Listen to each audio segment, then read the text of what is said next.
Hey, boys and girls. Here I am, ready to read the next section of, here it is, Greyson Gray Camp Legend. So we left off, let's see, Greyson was walking into the rec building to go to camp. I think it sounded like something had happened to his dad. His mom seemed pretty sad, and he does too. But we're off to camp now, so let's see. Hi, I'm Brandon. I'll be your counselor for the week. The twin boys with identical blonde hair hanging down to their eyebrows and swooping over their ears smiled at him mischievously. The one with slightly pudgier cheeks jerked out his hand. Jarrett Alderman, he said excitedly, pumping his chin upward. Pleasure to meet you. This is my brother Nick. Nick extended his hand and shook Brandon's hand. I was born second. Brandon smiled and nodded. Good to know. The boy's father reached between the two and thrust his hand toward Brandon's. Thank you so much. You shouldn't have any trouble with these two. I've got to run, but it's good to know they're in capable hands. Somehow, I don't think that's true, that he's not going to have any trouble with those two. No problem. When Brandon removed his hand, he felt paper, looked down, and caught a glimpse of a green bill. Yeah, I'll take them from here. Let's go, boys. Follow me to your room. What was that green paper, do you think? As he walked past his room, rubbing the smooth paper in his hand, he smiled at CJ. Things were finally looking up. Wow, nice pad. The chicks will dig this suite, Jared quipped. Nick laughed quietly and blushed at Brandon. You wish. The chicks are staying in Ben's Hall, Brandon informed him. Who is this Ben, and how can I get to know him? Nick shook his head and began unpacking his things. Jared's eyes twinkled and his eyebrows jumped in anticipation of Brandon's answer. Binz. B-I-N-Z. Binz. It's 100 yards away. Jared pumped his chin again with a sly smile that revealed two large front teeth. Just a quick dash. Brandon smiled and watched Nick start to pull the sheets on his bed as Jared walked over to him and reached for his hand.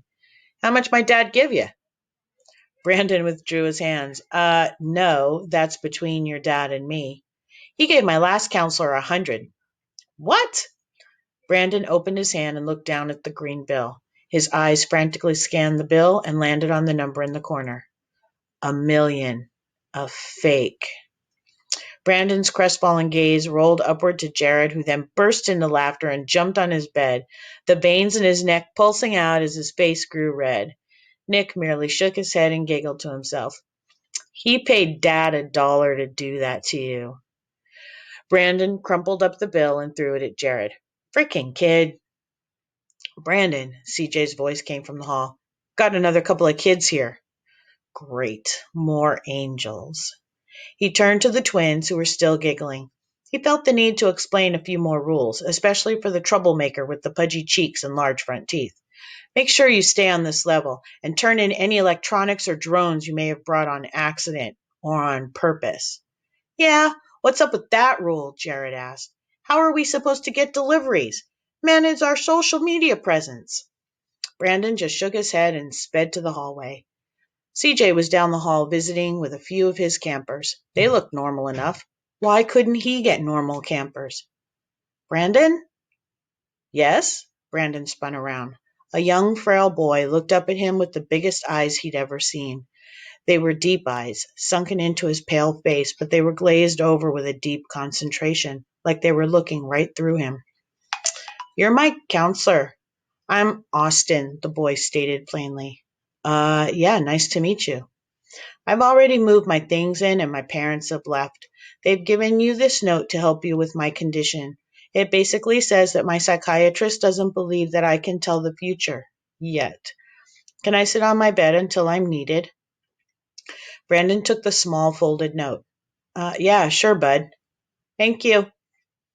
The boy turned on his heels and slowly walked toward his room. Wow, muttered Brandon under his breath. Brandon! Austin poked his head outside of the room. Yeah? Your next camper is about to arrive. I think he needs some help.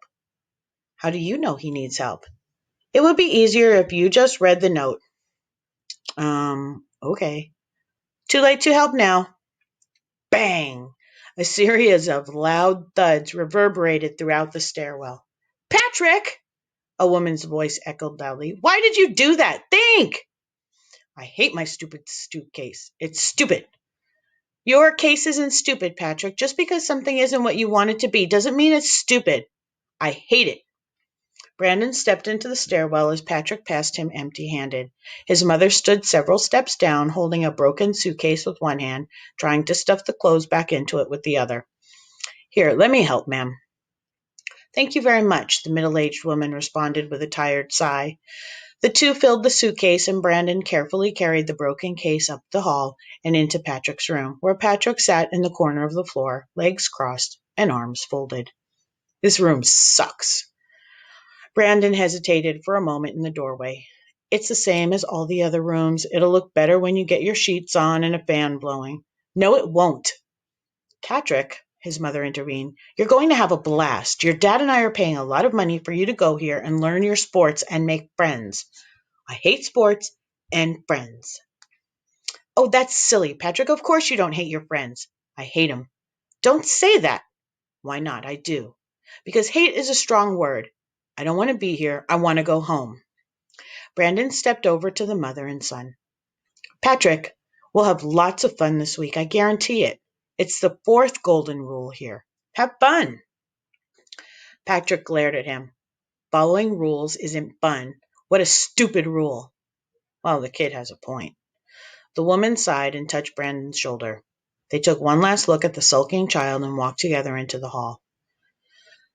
You should know, she began, whispering. Patrick has ADHD, but for this week we have upped his medication at breakfast and lunch. There's a danger of some light depression with his medication, but you can get him to snap out of it with some encouragement. Please be patient with him. I'll do my best, ma'am. Thank you, and good luck. The woman gave him a look of sympathy before turning to leave. As soon as she was out of sight, Brandon rubbed his throbbing temples. ADHD with depression, huh? CJ stood down the hall, shaking his head at Brandon. I feel for you. Brandon looked down the hall to remind himself of the challenges he had in each of the rooms, and the situation began to overwhelm him. He let out a deep, frustrated sigh, put his arm against the wall, and slammed his forehead into it. Hey, Brandon. Brandon heard the unfamiliar boy's voice and cringed. What would be wrong with this one? He reluctantly looked to his right through the open door. It was Greyson Gray and Liam Swank's room. Each boy sat in his bed across from each other, watching him with expectant eyes. Already, he began to calm. There was something about this boy with the red baseball cap that made him feel at ease. Hi, Greyson? Brandon walked into the boy's room. Yeah, and this is Liam. We just met. Hi, Liam said shyly, avoiding eye contact and raising his hand for a timid wave. Greyson arched one eyebrow.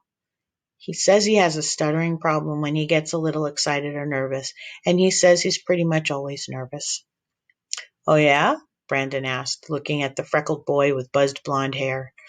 I have a little speech problem myself. Whenever I get around girls, I've been known to get kind of nervous and say things I don't even understand. Liam smiled widely and giggled. Really? Yeah, but most of them can see right through that and are flattered by the attention. Liam looked at his shoes and lost himself in thought for a few seconds. Greyson nodded with a faint smile directed at Brandon. Cool. You kind of seem like a good counselor already. Brandon's face lifted and he hesitated for an awkward pause. Yeah? Well, thanks, Greyson. It's going to be a great week. The boy nodded. We're not doing anything. You need help or something? Greyson asked with a shrug. Liam jumped up, bright-eyed and eager to help. Well, all right. How about helping Patrick move in? Cheer him up a bit, huh? All right, Greyson agreed, shifting his hat. We got to be unified to beat purple, right? That's right. Go gold. Go gold. And I think I'm going to stop here. And we'll pick up with this next week and see what happens. Greyson seems to be a pretty cool kid. We got a couple of troublemakers in the mix. We got a sulker, Patrick, pretty sulky, angry all the time. Let's see what happens. Off we go. Bye, boys and girls. See you next week.